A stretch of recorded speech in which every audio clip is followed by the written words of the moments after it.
আসসালামু আলাইকুম গাইস, আশা করি সকলে ভালো আছেন। আপনাদের দোয়ায় আমরাও ভালো আছি।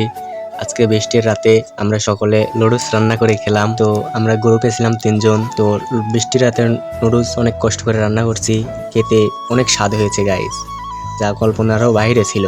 আমরা নিজেরাও জানি না যে আমরা বৃষ্টিতে ভিজে আমরা এরকম ভাবে রান্না করতে। বৃষ্টিতে ভিজে রান্না করার জন্য তারা অনেক ঘুম পেয়েছিল, সেজন্য সেই ঘুমিয়ে পড়ছে খাওয়া দাওয়া বাদ দিয়ে। আর এদিকে আমার এক বড় ভাই আনন্দ করে খাবার খাচ্ছে এবং বলছে, উফ যা স্বাদ, আপনারাও খেলে মন ভরে খেতে পারবেন।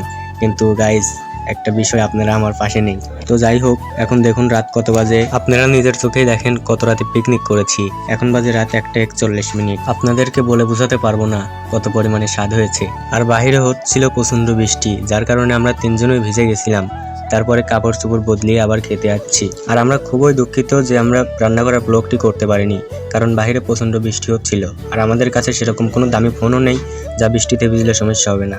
তো গাইস, আমাদের নর্মাল ফোন বৃষ্টিতে ভিজলে অনেক সমস্যা হবে, যার কারণে আমরা বাইরে বৃষ্টিতে ভিজে আপনাদেরকে রান্না করার ব্লগটি দিতে পারিনি। তো গাইস, রান্না করার পরে আমরা রুমে এসে খাবার খাচ্ছি এবং বাইরে অনেক বৃষ্টি হচ্ছে। আমরা খুব বিনোদন সহকারে খাবার খাচ্ছি এবং খুব আনন্দ ফুর্তি করছি। এক রুমে 3জন, বাইরে বৃষ্টি, অনেক মজা হচ্ছে। তো গাইস, আমাদের ব্লগটি এই পর্যন্তই শেষ।